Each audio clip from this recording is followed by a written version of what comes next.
guys, welcome back to my channel. If you're new here, my name's Izzy, and I just post a lot of scoliosis videos, and sometimes I will post other things. Today's video, you could tell by the title, is my scoliosis journey or story. Today's video is also a collab with two other YouTubers, and they're also going to be posting their stories, so the link will be in the description box, so please check their video out. Let's get started. So I'm going to start off with how I was diagnosed.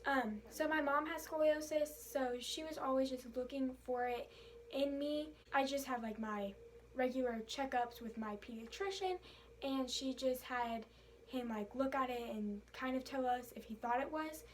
He had me bend over and he's like, yeah, I see some slight curvature. So he went ahead and sent me to the orthopedic surgeon, which is my surgeon. Then from there he had me take some x-rays and he said that it was scoliosis. It was only like 20-ish degrees. I think I have my x-ray right here. So if you can tell, it says it's like 24 degrees. So that is my x-ray when I was first diagnosed. And then he went ahead and told me that I was going to be in a Providence brace, which is a nighttime brace.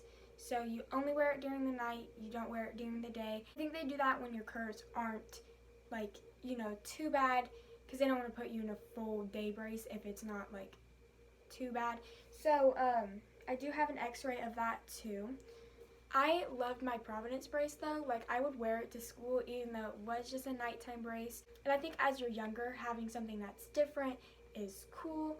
I just liked it, and I liked kind of, I guess in a way I liked just being different and stuff. So yeah. So here is the x-ray of me in my Providence brace. So as you can tell right here, that is how much it pushed me in. But my spine was like almost perfectly straight, but it pushed me in so much because it pushes in right here, and like Providence braces are different than like any other braces. I mean, all braces are different, but it really pushed in that one spot, and then it went up in my armpit a lot. I believe I was about 8, maybe 9. I had been off my Providence brace for probably a year, and they said I needed to get a Boston brace, and that brace I hated. I rarely ever wore it. Like, at first I started to wear it, and then I just couldn't. It's just so uncomfortable. And then, like I said earlier, how it's kind of cool to have something different and stuff, then it's not as cool, so then you don't really want to wear it. And then as you get older too, it just gets harder with everything that you're dealing with. I mean, like, every time I had PE, I had to take it off every time, and I could only take it off for like 2 or 3 hours, I believe. To only have a 3-hour break out of the day is super hard, just because you can't take it off every minute, so I just never got used to that, and I never wore it, and that was kind of what happened with my Boston brace. Then when I was probably about 10, we went back to my orthopedic doctor, and he said that I should try physical therapy.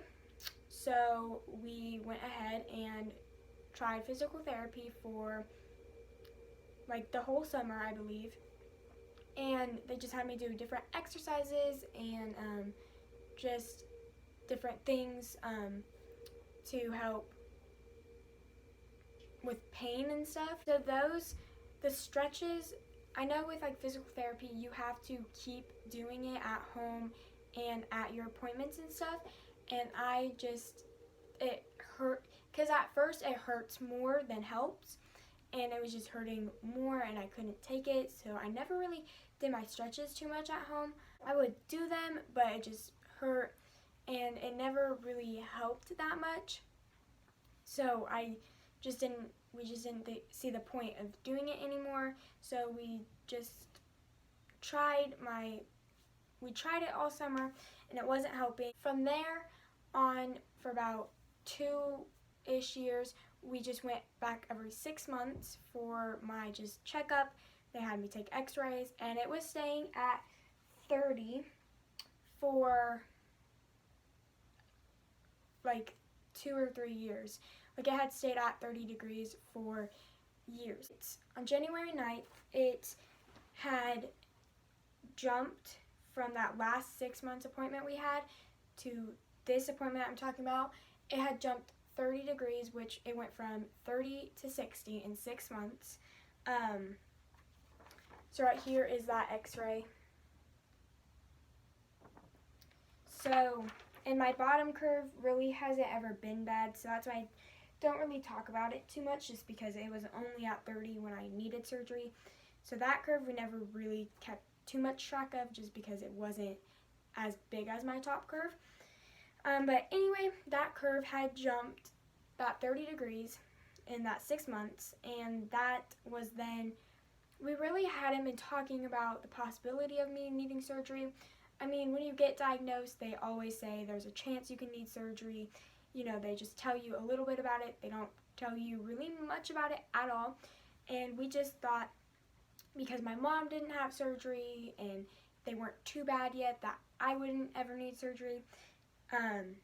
So like, everybody asked what was like your thoughts when you found out you needed surgery and stuff, and it was just like overwhelming, because like we had no clue that like I was gonna need surgery. Really, I never really thought I would ever need surgery in my life. Like, they told me I needed to get it right away, just because they were jumping so much was really like shocking.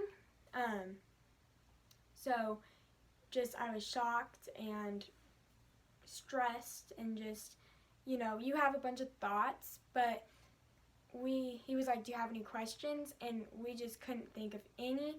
I mean, we had no clue what it was. Like, I didn't even know it was 2 rods and screws in your spine. Like, I didn't know anything, just because we hadn't been researching it. It was really just shocking and kind of scary, but I was excited too, just because I'd have a straight spine and stuff like that. And if we would have been, like, if I would have had more time to like research it, my mom did look into VBT, but I just wanted to get it done, and I wanted a guarantee like correction. So for me, I just knew I wanted fusion. VBT just wasn't the right fit for me, just because I wanted to be straight right away, and I didn't want my degrees to get any worse while we were waiting to get in to have VBT. So I was just like, no, I'm doing fusion. And it's not like I need my flexibility in my back. I play basketball and volleyball, so I can still bend and stuff. It's just my back doesn't bend, but I can still do everything I used to be able to the same. So it's not like I'm some competitive like gymnast that needs their flexibility. For me, fusion was just what I wanted. So obviously that's what we went with. And then now I'm going to kind of like skip to my recovery. Like, the day of surgery, I just remember waking up in like a lot of pain, but apparently when I was in the ICU, I was rolling around like a lot, and the nurses kept asking me if I was okay, because apparently most spinal fusion patients just lay there, whereas I was like switching from side to side to side, just because I wasn't comfortable, and the uncomfortableness causes pain. So I just kept rolling, and they just kept asking me if I was okay, and I'm like, well, I'm not doing great, but like, I'm fine. So, and then apparently I kept asking the nurse if they were my mom. I don't know, that's what my mom said. But I was like super loopy and stuff from the pain medicines, so I said a lot of weird things. But anyway, so that is what I remember when I woke up. Then I remember on the day after my surgery. So I had my surgery on March 5th. On March 6th, that Friday, I they made me get up and walk. Walking, it wasn't necessarily hard, but it was scary, and it wasn't like fun, but it wasn't as bad as I thought it would be. I thought walking was going to be the worst part, but for me, it was sitting. I couldn't sit. I just could not. My shoulder blades hurt. It was just a nightmare. I didn't want to, but walking was fine. I did need some help. They're not just going to let me go and walk the halls by myself. So I did have like my nurse and my mom just helping me on both sides of me. That's about all in the hospital. And then I left. I was in the hospital for 3 days and 4 nights. No, 4 days, 3 nights. And I left. My surgery was on that Thursday, and I left that Sunday. Yes. Like I said, sitting was just horrible for me. So we only have like a 20-minute car ride, but when sitting is so uncomfortable for you, that 20 minutes feels like forever. We didn't really think about this, but I so should have rode in the front, just because the front is so much easier to get into and it's a little bit more comfortable for me. But I rode in the back, and not being able to bend, so getting in the car, I was so nervous for that, because I was just like, how am I going to even get in the car?